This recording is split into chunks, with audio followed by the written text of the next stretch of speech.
right, welcome back to Remote Work Bay. I have Jeff Ignacio all the way from LA here with me today. Jeff, how are you doing? It's been forever.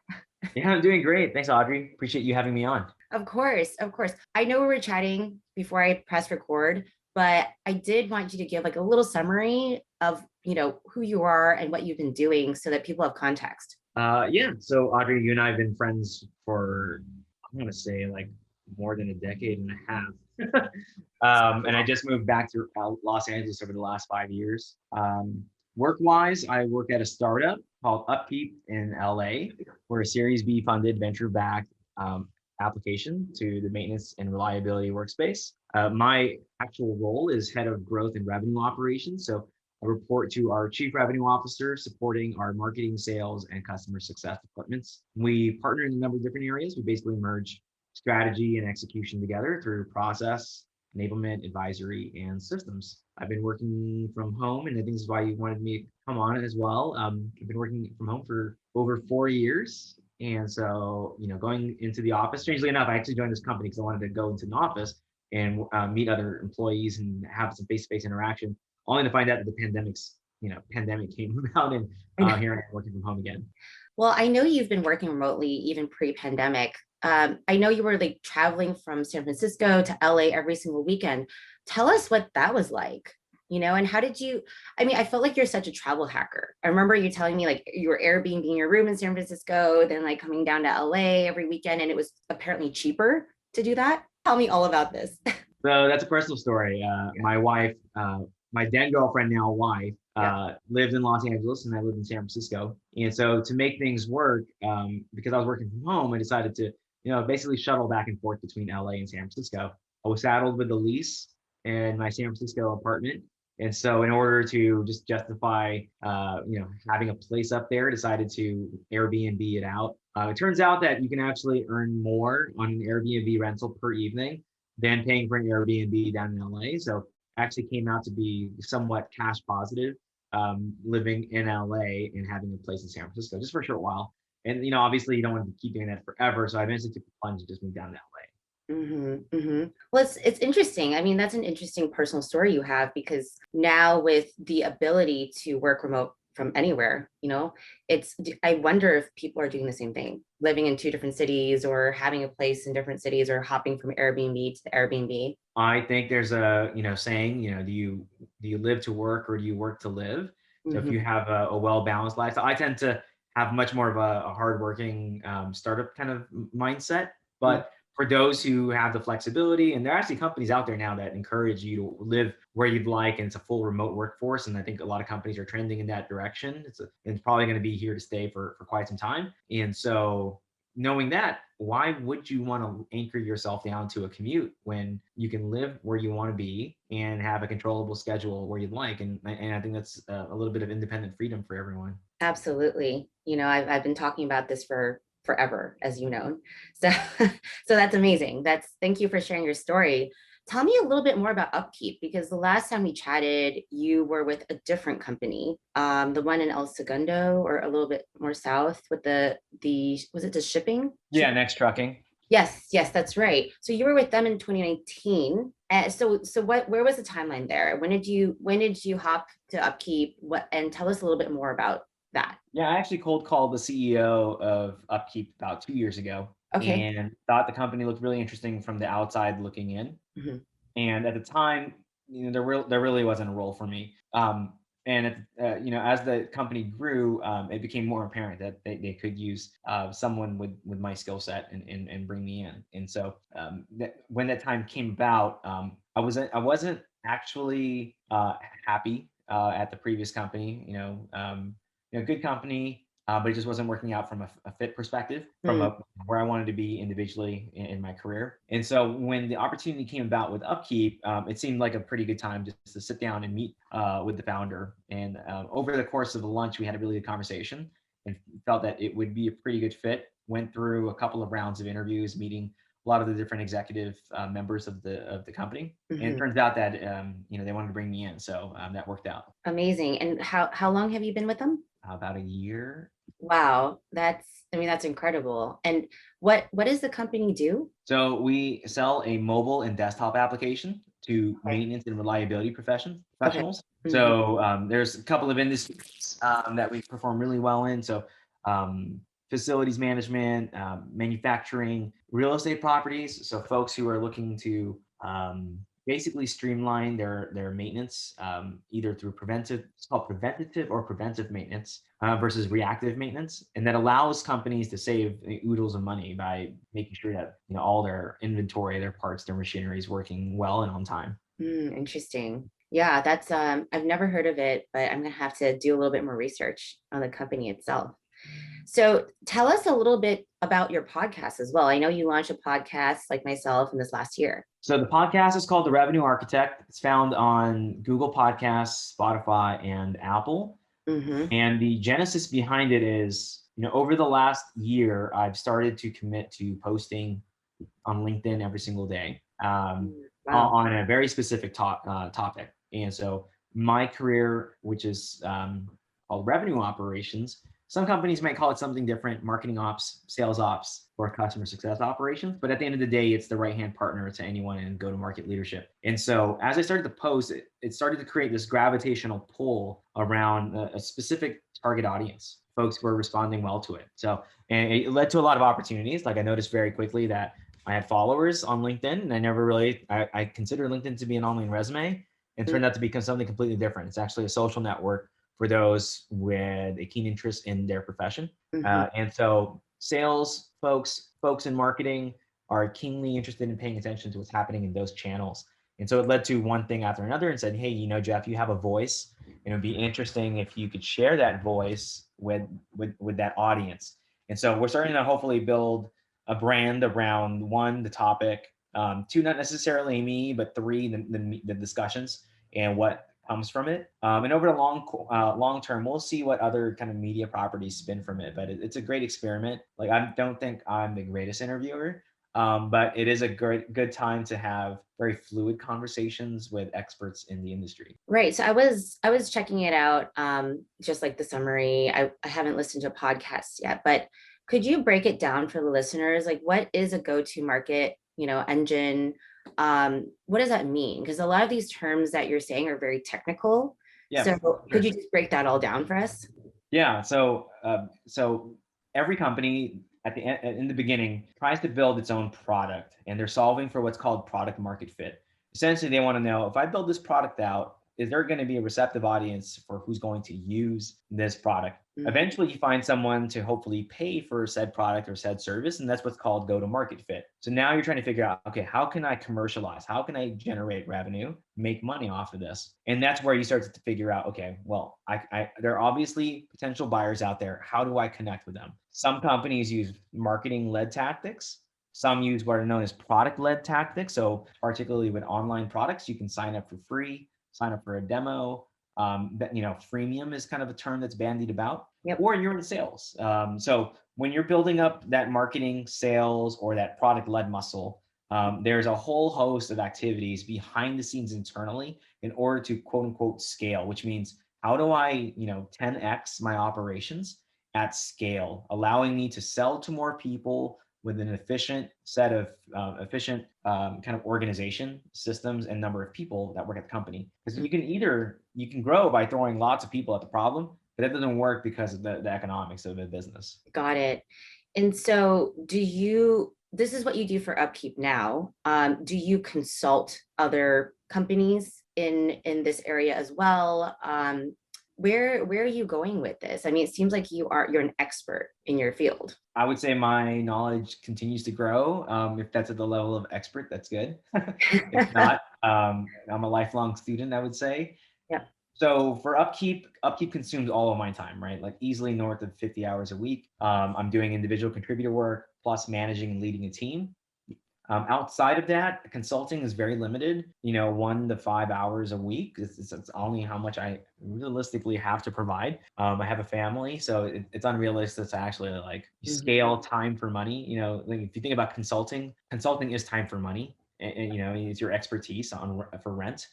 Instead, I think it would be more interesting is to take a page out of a playbook from a few of my friends, which is to package that knowledge into a passive investment, into a passive vehicle.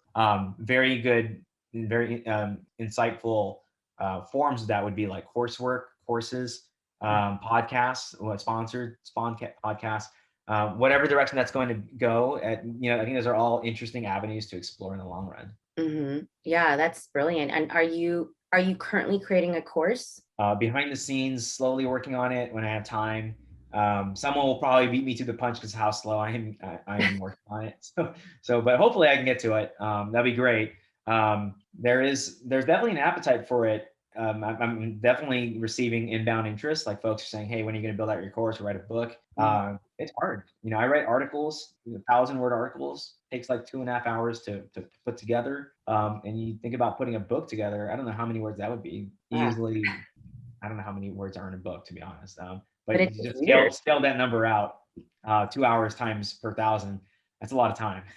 Yeah, absolutely. Well, you should definitely do it. You clearly have a following, and you clearly have the knowledge. So you should, I mean, even if it's like a little bit every week, I mean, I would encourage it for sure. Not only is upkeep keeping you very busy, but I know you're a new dad as well. How has that been? How's that been being a new dad and having to work from home and, work for a new company in this last year? Fatherhood's great. If you've never had kids, like for example, I never thought about having a family. It was never top priority. But when I met my wife, it was fairly clear that we were going to have a life together, and I thought eventually we were going to have a family. And we were married for a year. Got pregnant during the pandemic, so Corona babies, a lot of folks like to call it. So yeah, our baby daughter was born last November, and in Cedar Sinai in Beverly Hills. And working from home it's a balance, right? So it's a blessing and a bit of a curse. It's a blessing because if she needs something, I can literally like drop what I'm doing, attend to her needs. If it's but at the same time, sometimes it's distracting, right? So I can pay all my attention to her, and then be distracted in kind to other things that I'm working on, particularly at work. So that's the one thing that's interesting.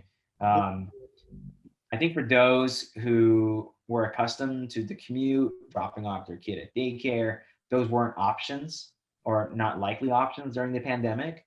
And so I'm sure that was very hard for those parents who were in that routine, but they never had that routine from the get-go, right? So it's like, okay, I'm just gonna have to like make do. My wife, Christine, she's on leave and on break for a pretty long time actually.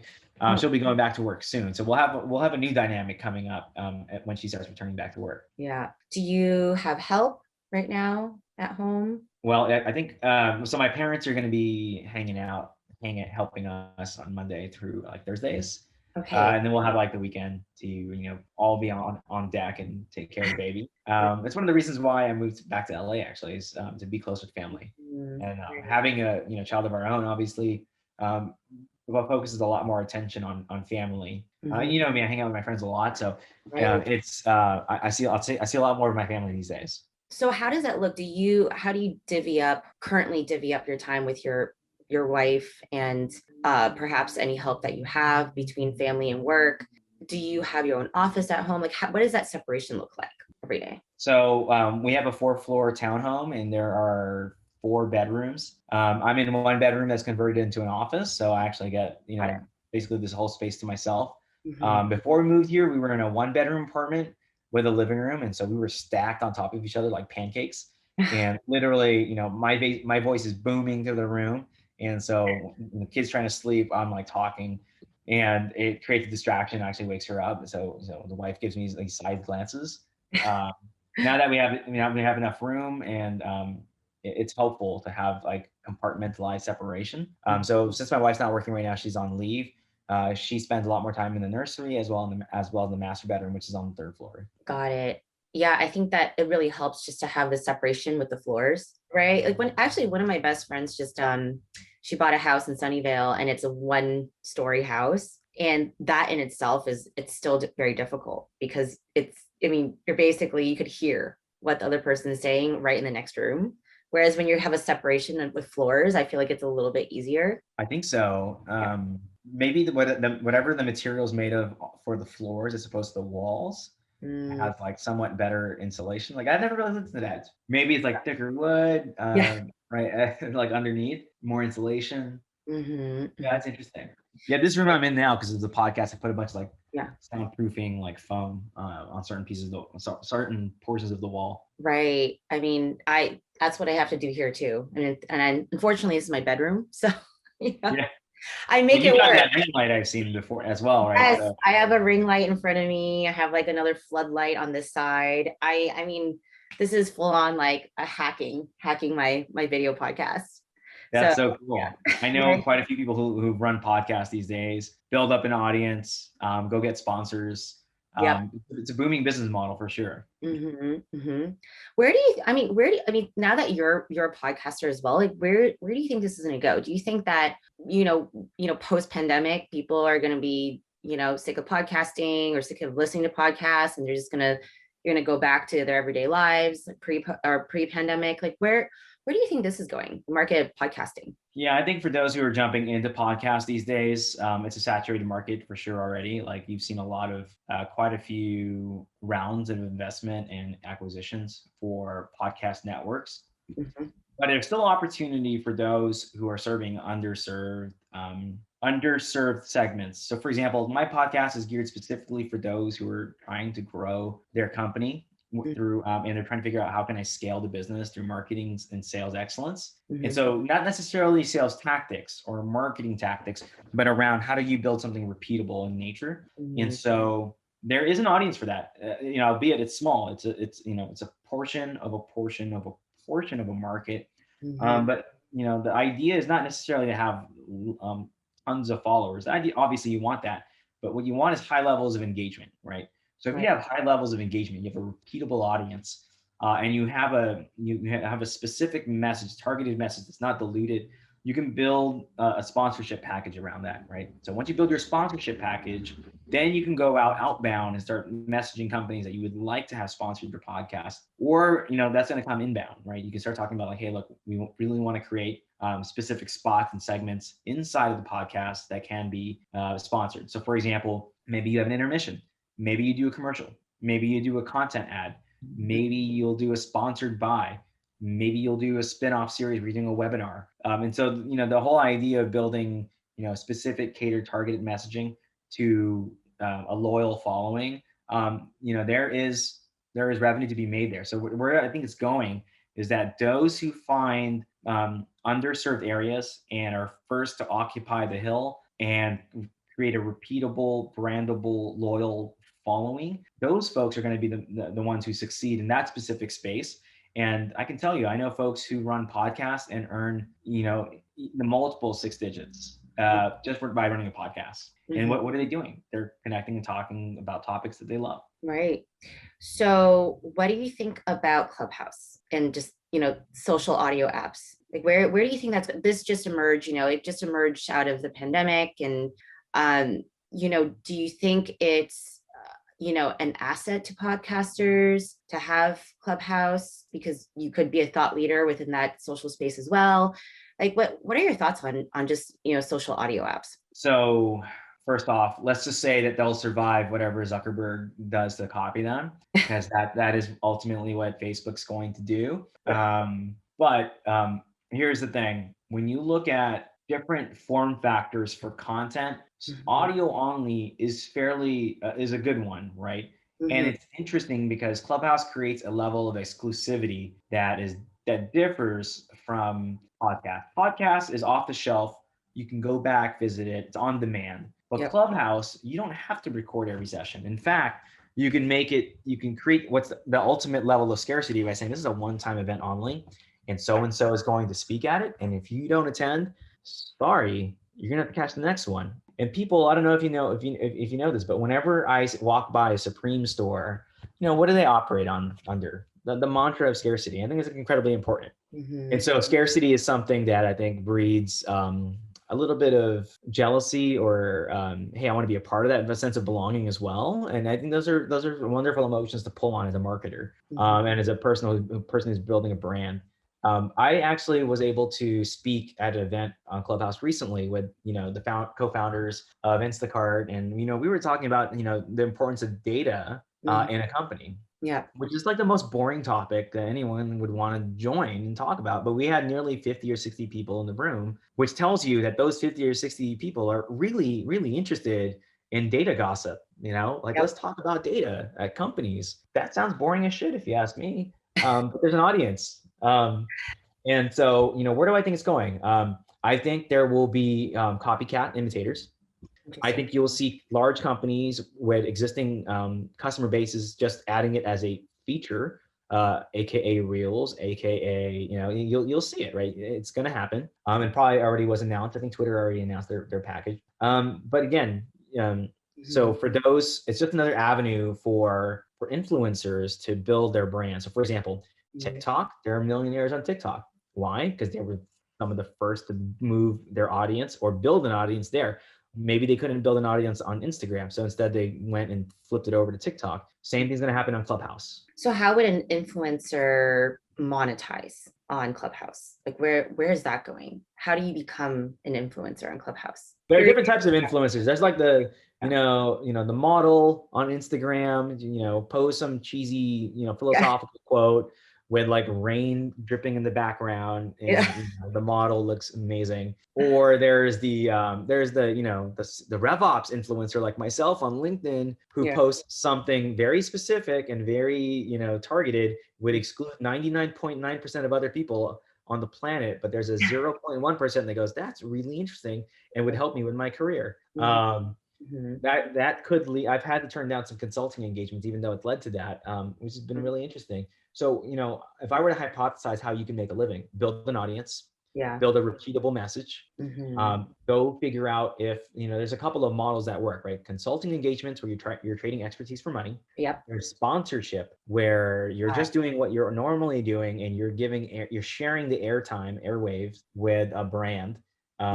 The second is leveraging that expertise and packaging it, selling it as a product and or a service. I think that's another way you can go about it. Or if Clubhouse opens up an ad revenue stream and there's a revenue share, which I think is likely going to happen, I think that's the way to go too. If you create, you have millions of views on Facebook, on YouTube, guess what? You get a rev share of the ads. Right. Yeah. I mean, I could definitely see that all happening. But what's interesting, Facebook used to be extremely exclusive as well. Basically Clubhouse is taking that same launch concept, right? Like refer 5 friends, you get 5 invites. Facebook, you could only join in the beginning if you had a university email address, right? So, as this app grows, where do you think it's going to go and how is it going to pivot? Do you think it's going to become, as large as Facebook? Where do you foresee Clubhouse or social audio going? I don't know. I think it'll be smaller. I think it'll be a lot smaller. Either that will get gobbled up, but I think it's already turned down like a $4 billion. Imagine that, right? Like Instagram sold for what, $1 billion, and that was like a big deal, right? And Snap turned down a couple of $1 billion as well. And here Clubhouse is, and they haven't even generated any material revenue, right? So they're focused on user growth, and we'll figure out the monetization strategy later. We'll manage to a certain burn rate by raising enough money, and they've raised a ton of money recently. So I don't work on their business strategy team, but I would imagine they would launch ads. I'd imagine they'd launch a way to create sponsors, right? So like, hey, these are key topics. If you want to be, gold, silver, platinum sponsor, and you figure these particular clubs are the way to go, go ahead and sponsor those clubs. They can just be a toll bridge, right? So they can be the connector between the promoters and the folks who are creating the content. Interesting. Yeah, I could definitely see that happening. Yeah, and it's funny because when they first launched, half the people I was talking to were like, oh, okay, it's definitely gonna be dead as once the pandemic is done. But it seems like it's just rapidly growing and just keeps going. So I'd be very curious to see where that goes. Well, I think with Clubhouse is interesting because it's basically live miniature TED Talks. Yeah, they are. It is really interesting. you know, you remember when Elon Musk spoke in one of the rooms and it was just overflowed? I think it like crashed the app because I think you can only have 5,000 people in a chat room, but there was an entire wait room to get into the Elon Musk talk. So Wow. it was, I mean, I was shocked. It's like, you know, Elon, everything he touches oh, turns to gold. Yeah. yeah, he pulls. Okay, so I wanted to scale out a little bit. And, you know, I wanted to hear your thoughts on how you think the stay at home order is going to affect the tech industry as a whole. One, I think it's going to drastically decrease real estate and workspace cost. One, I think folks are going to go towards not owning buildings themselves. Companies will probably not pay for buildings as much. Mhm. I think you'll see an explosion in the hoteling model, very similar to what WeWork was doing already. Yep. So coincidentally enough, I actually think WeWork's business model is on the knife's edge and has been for some time. But this will be an interesting inflection point once the pandemic lifts. Mhm. Thirdly, I think it's an interesting for regional companies, companies who focus on, building an in-house, in-office culture. So culture is very important to companies that think they're, built to last. Culture is one of the, sticking glues of any great company. Mhm. And so one, how do you can now recruit from the best advisors from across the country. Two, but how do you bring that magic that makes your company to a company that ultimately has now a different, geographical footprint? Thirdly, if you're going to work from home, well, by extension, why not recruit international employees now? How do we figure out how to recruit and bring some of the best international employees? So there's a lot of logistics to occur, which I think one, building and maintaining and adapting your culture. Two, onboarding, recruiting and onboarding and getting new employees up to speed. I think Yep. that's important. You'll see kind of like offsites explode potentially. So I actually think travel is going to increase for folks in field sales, folks accustomed to traveling for sales. I think the dollar amount that triggers whether you can travel or not is going to go up. So deals that used to be a $10,000 deal, go fly to see them. Well, I don't think so. They're probably going to say, well, our minimum now is 50,000.